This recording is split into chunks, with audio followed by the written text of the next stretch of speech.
How long you guys been married? He didn't tell me what he was going to do because I don't know the severity of it. I'm just scared. This is Amelia Bassoon attempting to seduce the detectives to get away with murder. Amelia was arrested in connection with the murders of Cindy and Sean Stack. They think she helped her husband cover up the crime, but she will do everything she can to get away with it, including flirting with the detectives. But while this case started in a playful manner, it quickly evolved into one of the most intense interrogations of all time. They're dead. They're both dead. I didn't do anything. The detective starts by reading Amelia her rights and getting some basic information. Am I like getting arrested? Why are girls like that, though? There's a lot of girls like this. Yeah, what's going on with you? Okay. Just normally when this starts is like someone getting in trouble or arrested or something. Well, we just, like I said, we want to be able to talk to you. Already, it's obvious that Amelia is making her voice high-pitched and speaking in a timid tone of voice. While this could just be what she sounds like normally, other footage of her suggests otherwise. I don't want to press charges, but I would like a no contact order. I can do that. Okay. Her change in tone could also be a reaction to being in a stressful and uncomfortable situation. But as the interrogation continues, she begins to show more and more of these flirtatious signs. What happened with Josh? Did you say that? Did I hear you say he shot himself in the leg? Yeah, so in December we went bowling. Okay. The bowling went around the bone and around the artery. Yeah. Through. Fuck. Jeez. That's lucky. Fuck. I know, he's crazy. How long you guys been married? Oh, flicking her hair. A year and This hoe. Oh, okay. Here, Amelia gathers her hair and moves it all to the right-hand side, exposing her neck on the left. The neck carries the jugular, an important and vulnerable part of the body that many people will make an effort to protect. However, when someone feels comfortable or safe around someone, they're likely to expose their neck by tilting their head or moving their hair to the side, suggesting attraction, or at least the desire to show it. All right. So, Amelia, I can tell you the reason why we're here today. It's because of that issue with the bank. Okay. All right. Does that surprise you? For this type of situation, yeah. Okay.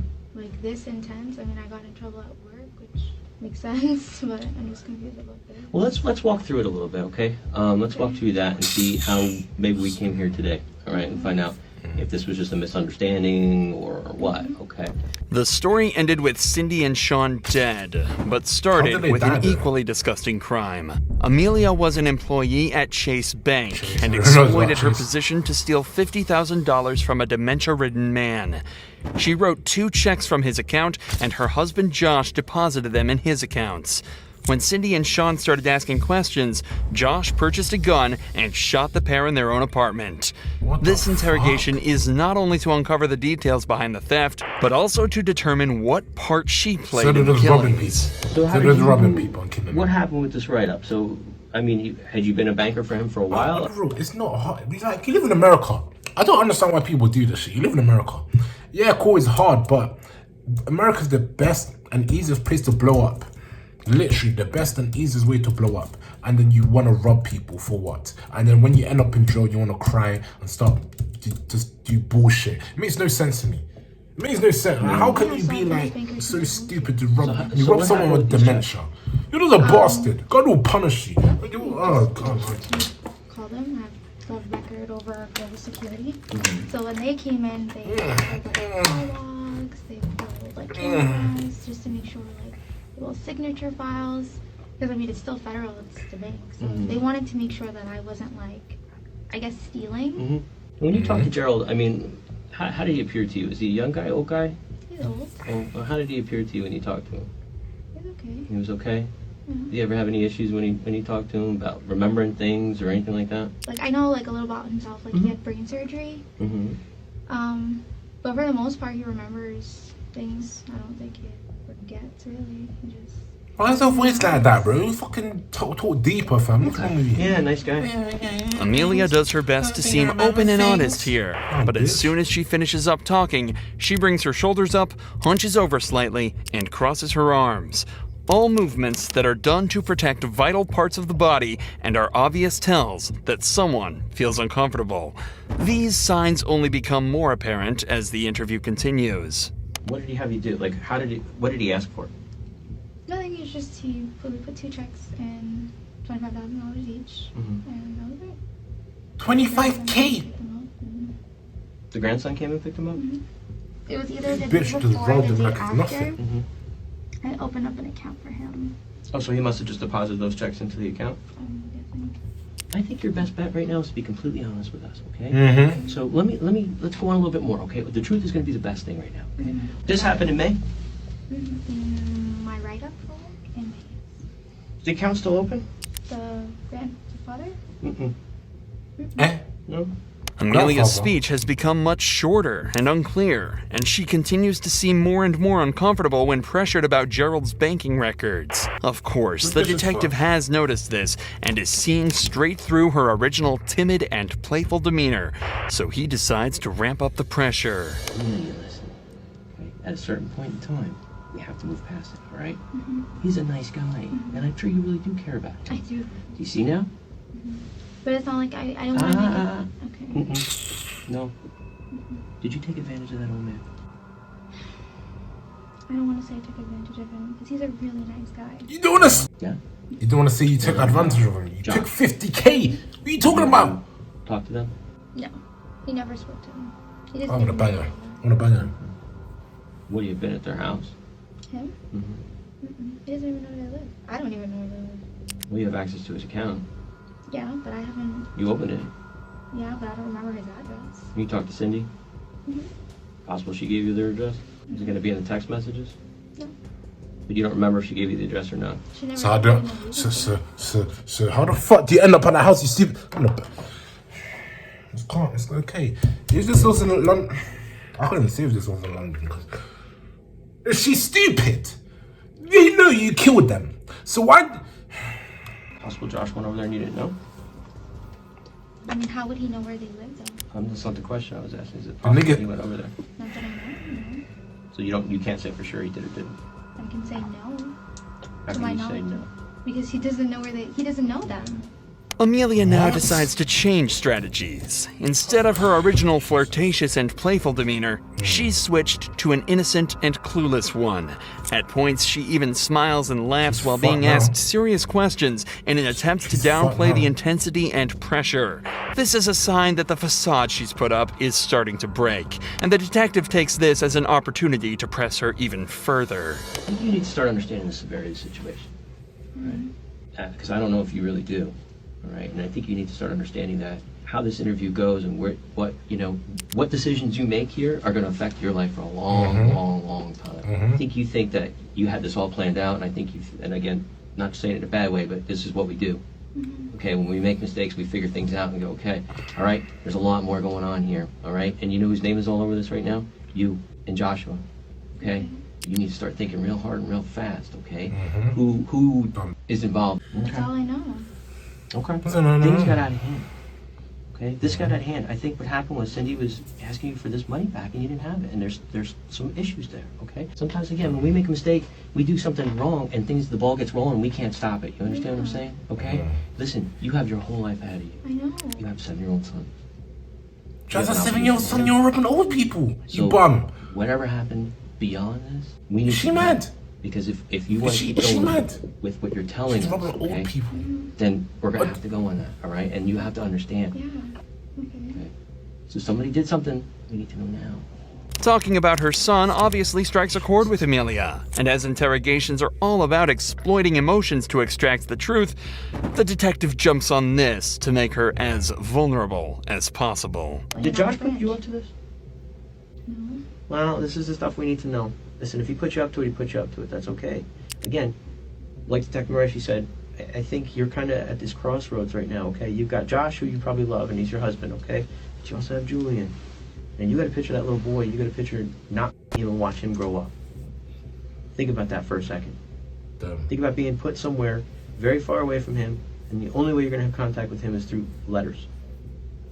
You're going to get pictures in jail, in prison, of your little boy growing Now up. you're crying. You That's your future. Dumb bit. I don't know the severity of what he did, What did he do? but he knows the relationship that I have with Mr. Stack. He knows that. I mean, I would take him food, like, Listen to me. so at a point he would get upset with me that, like, I'm too nice, that I can't kind of act with my customers, but he's the old guy. He has no family. Paid told But, I us mean, she's I talked to him fucking because good. you know, it's my husband. I talked to him. Did Josh say that you kind of were owed this money because you were taking care of this guy? I don't know if he said that, but Something like that? Just tell the truth, bro. What the fuck? You lying? I don't want to get in trouble. I didn't do anything. We need to know. Well, then tell us, okay? Tell us. They're both dead. What? Yeah, they're dead. So, Damn. talk. Yeah, At she's this fucked point, now. all of the games that Amelia was Bye-bye. playing have gone out the Bye-bye. window. Yep. Whether she's innocent or not, Yep, tell her she's that now shit. being She's accused pissed. of aiding a murderer She's pissed, and man. is faced with losing her job, house, and a 7-year-old son. So, understandably, life she's starting to sentences. get incredibly scared. I do not want to go to jail. I don't. Like, if I get fired, okay, let me get fired at work, but I don't want to go to jail. I didn't do anything. I didn't plan anything. I didn't conspire anything.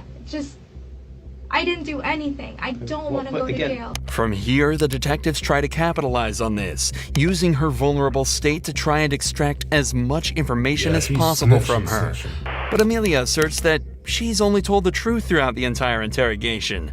She didn't know Cindy and Sean were dead, and she had nothing to do with their murders. But here is where the interrogation takes a massive turn. These detectives have now been talking to her for over 2 hours, and they've executed this style of interrogation almost perfectly. But for the last few hours, they've just been going around in circles to no avail. So instead, they leave the room to discuss a new approach. And that's when Detective Number 3 enters with blankets and a kind, apologetic tone. Hey, you need to talk. You need to get out from underneath this big time. Did I tell you who they work for? Yeah, Yeah, we're homicide detectives, so. I know.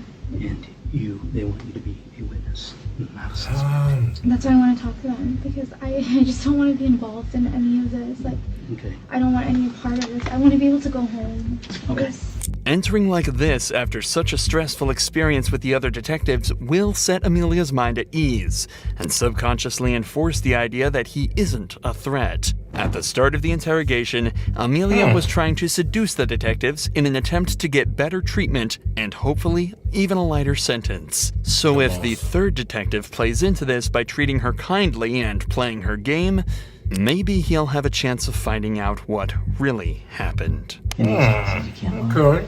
You can't, which means holding something back, telling a partial truth, or just flat out lying.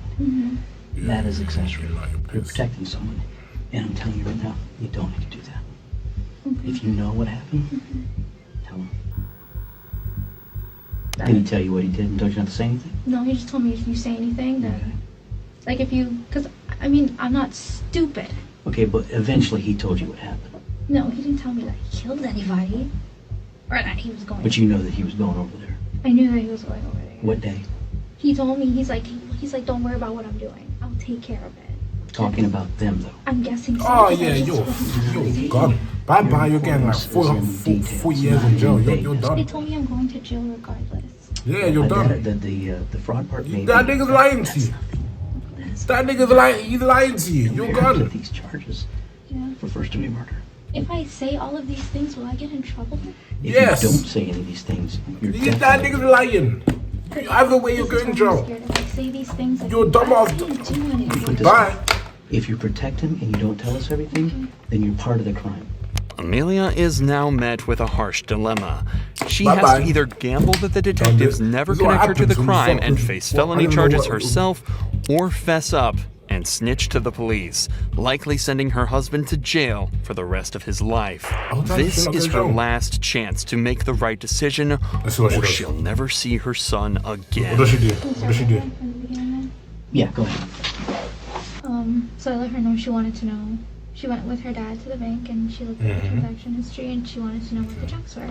So I can't tell her much. And then he's over my shoulder listening to my conversations with her. And he's just like, I'll take care of it. Don't worry about it. He just wasn't having it. He didn't want me to talk to her. He didn't want me to contact her. And who are we talking about? Her? My husband. Guy's daughter. You know her name? Oh wait, what? Cindy. She doesn't call her Cindy. Cindy. And he knew who Okay. Cindy was. Only because of the conversations that me and her were having. Okay, go ahead, I'm sorry. The next day he went and he bought a gun. I don't know. Damn, what she's did or snitching. when Oh he called out shit. of work. He said that I'm gonna take care of things. The next day he comes home and he's like banging on the door. This is like Where the apartment or the house where we were at today. yes. Okay. He came banging on the door. When he came home, he took the gun apart. He was shaking. He took all his clothes off. He put it in a garbage bag, and then he went by his mom and dad's house. Okay. When did you become aware that he was involved in the murder? Well, I didn't Damn. know what It's happened. his fault anyway, he's a I prick, just but started still. hearing from her. Damn. And then when I said something about, can I call her? He told me no. And then he got really mad at me. And he was like, if you say something, I'm going to kill you. What type of husband does she have? Why is she marrying these psychos? So when did he tell you about the murder? Sweetie, you gotta let this These go. Jason Anything fucking you Michael go back Myers is not motherfuckers that go around You killing gotta people just over tell 50k, him bro. it hurts. What type of It's shit is scary, I this? understand that, but not talking is worse for you than talking. It was, he Did he never, describe how, what? he never physically said, like, what he did or if anything was done. Did he say he shot him? Well, I'm guessing he had his gun, so. Don't guess. Did he tell you that he shot him? Yes. He said he shot him. And with that, the detectives managed to use Amelia's tactics against It's her done. and got her to confess to her own husband's crime. it's done. The It's detectives done. also stuck to It's their done. word, and after Done. She ain't getting no more dick, no more nothing. Her husband is gone. They're fucked. She's probably broke right now. Actually, he's even working. Is the husband even working? If it's not, they're pissed. So she's gonna be a single mom with a son. Her husband's gone. Like it's done. That rhymed there. Done, gone. That's great. But still, like, yeah, she's done. confirming she had nothing to do with the murders, dropped the charges against her. She was, however, still charged with the theft and sentenced to 3 years in prison. Josh, however, was found guilty of the first-degree murders of Cindy and Sean Stack and was sentenced to life behind bars. He's an idiot. He's an idiot. They're done for. Well, she's getting... What happened to that child, though? Is there a child in foster care or something? What's going on? Because both of the parents are in jail, so they're probably living with the grandma or granddad. But she's just an idiot. She should have just confessed from the start. I don't know how she has to take so long to do it anyway. Like, she does a dumbass, bro. They're both idiots. So she does dumbass as well. Look at what you're looking at me, you bitch ass nigga. You killed 2 people over 50k, you bitch.